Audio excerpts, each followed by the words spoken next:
Salams and welcome. Thank you for joining me in part 3 of the fabulous lecture by Dr. Maulana Fazl Rahman Ansari, and it's a message to the youth. Please share it with your children, grandchildren, and share it with others so that we can reinvigorate Deen al-Islam not only amongst our youth but also as a reminder and a refresher for ourselves no matter how old we are. Right, let's continue with the series. This is part number 3.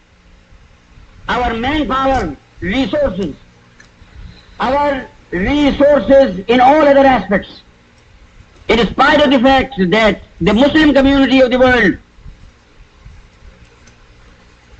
is to be found in the most strategic position, from Morocco and Mauritania and Nigeria to Mindanao in the Philippines and Indonesia, and from Cape Town to Siberia. Although it is in a very strategic position, it is the most important communities of the world. It has no say in international affairs, and the other communities of the world are all the time planning how to swallow this community. And as Hafiz Abu Bakr said, that we are pursuing the policy of the ostrich. When the hunter chases the ostrich, it goes some distance and then after that puts its head into the soil and feels that all is well. This is what we are. We have built up superstitions around ourselves. We have built up shells around Islam so that the light of Islam may not go beyond those shells. We have changed Islam into a cult.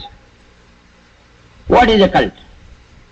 A cult is a combination of certain dogmas, certain rituals, and some ethical principles. Our cult, as we have made Islam, it is composed only of 2 and not 3. Certain dogmas, certain rituals. Beyond that we don't go. Even ethical principles, morality has been divorced from religion in our society. Everywhere. I don't know much about your community here, but I know about the Indian community where I was born, and I know about the Pakistani community where I am living. This is such an important point that Dr. Maulana Fazl Rahman is mentioning, that morality is removed from society, and I don't know why, because morals and ethics is a foundational principle of Islam. Islam stands for social justice. Islam stands for the moral compass that you need to know the right from wrong. The Quran is Al-Furqan, that if you see wrong in society, we need to change it. Morality refers to, when you talk about akhlaq, it's your good manners, it's your honesty, it's your loyalty, it's your personal integrity. So and that is when you have a moral society, that is what gives that society strength. So it is not a matter of might is right, it is a matter of right is might. Morality for a Muslim, for a good Muslim, for a pious Muslim, has no meaning today. As I was speaking last night at Laudium, very pious Muslims with all the external paraphernalia of piety, long flowing beards and long flowing robes, and Hajis, 12 times Hajis. They hold the markets of Pakistan in their hands. And today, if you want to buy pure butter, you cannot obtain it from a Haji, even though it is branded Zamzam brand and Medina brand and Sufi brand and Malvi brand. These are brands sold in Karachi, mind you. These are the brands sold in Karachi. But when a Muslim wants to have pure butter prescribed by the physician, he goes to the shop and says, have you got butter from Holland? Have you got butter from Australia? And if he has, he brings it. Even the most pious Muslim has got to bring it if he wants to have pure butter. If he wants to have pure honey, although honey is there in Pakistan, grown in Pakistan, but if he wants to have pure honey, he cannot obtain it from those big Muslim businessmen or any other Muslim of that type, you see, or of that community. He has to go and ask, have you got honey imported from Australia? If that honey is available, he will use it. If not, he won't go to any Muslim to buy honey. I am talking things which are very simple, but they are very far-reaching. Go to the matrimonial courts in Pakistan and see that religion as Muslims think of it nowadays, it is their own definition against the Quran and against the Prophet, of course. But whatever they know about it, religion has nothing to do with morality. A person may be very pious and he marries two wives, one wife in one town and another wife in another town, if he is a tourist commission agent or anything of that sort, that he has got to visit these two towns. So he marries one wife, and without the knowledge of this first wife, he marries another. And he gets children from one wife and he gets children from the other wife.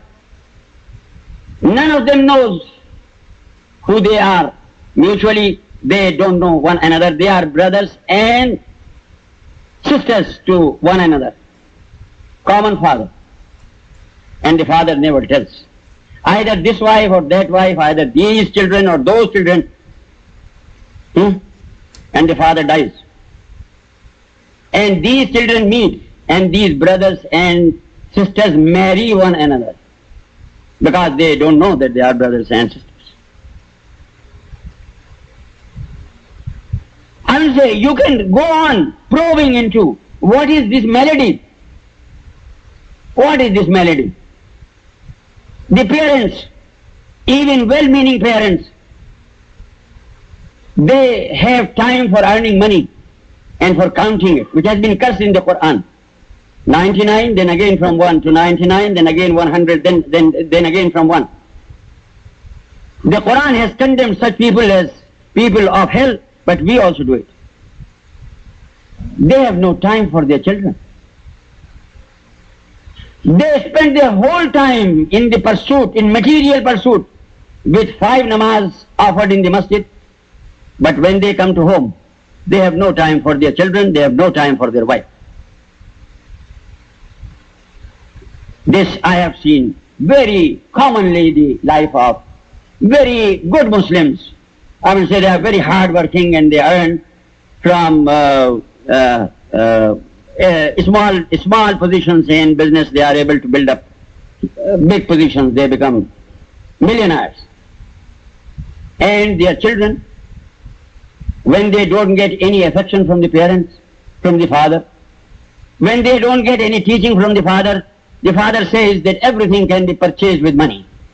So the father pays some zakat. I don't know what is happening in your community. In my community, if you go to a wealthy Muslim, with all his paraphernalia of Haji and Maulana and anything, you see, go to him, he will say, Baba, zakat lena hai? To le jao. Take some zakat from me. No other donation. Zakat can be given. And when we tell them, sir, this zakat cannot be spent for such and such and such item. We cannot pay teachers at the madrasa from this zakat. This is not allowed by Islamic law. We cannot construct the building of the madrasa with this zakat. This is not allowed by Islamic law. He said, take it or leave it. Take it or leave it. Go your way. I have some zakat and I can pay this to you. And coming to zakat,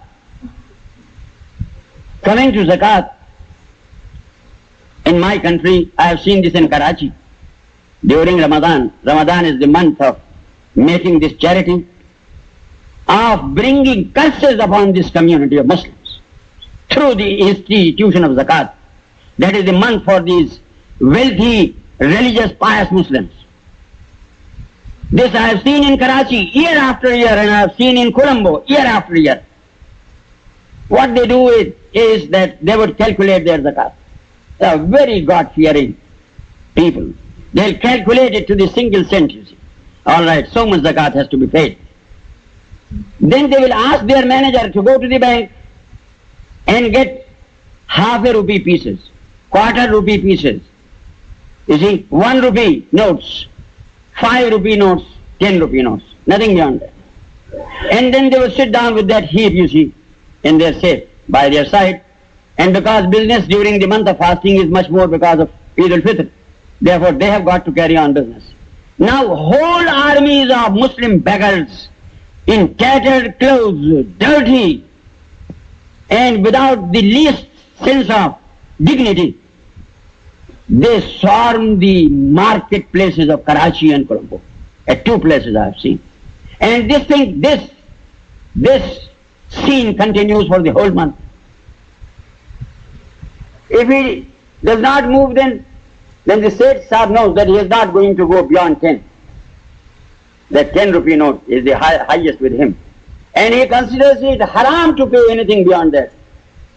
This is the way in which we treat zakat, which was the social welfare tax, because the Holy Prophet Muhammad ﷺ had established for the first time in known history welfare state. So in order to run a welfare state where the law was and the law is for all time, which we have forgotten, that no Muslim community can be called Islamic community. No Muslim state can be called Islamic state unless that community or that state undertakes to guarantee all the basic needs of every member of that community. Very, very important, thought-provoking words. If Islam came to establish the welfare state, there shouldn't be any beggary in Islam if you are running an Islamic government properly, or even if there's a community. And that is why Islam encourages us to look after the poor, the orphans, the widows, the ones who are divorced, anyone who's in difficulty.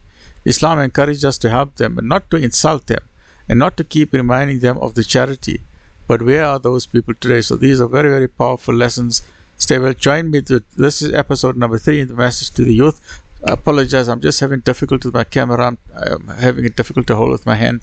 I'll try and figure something out. Stay well. Look after yourself. Alhamdulillah Rabbil Alamin.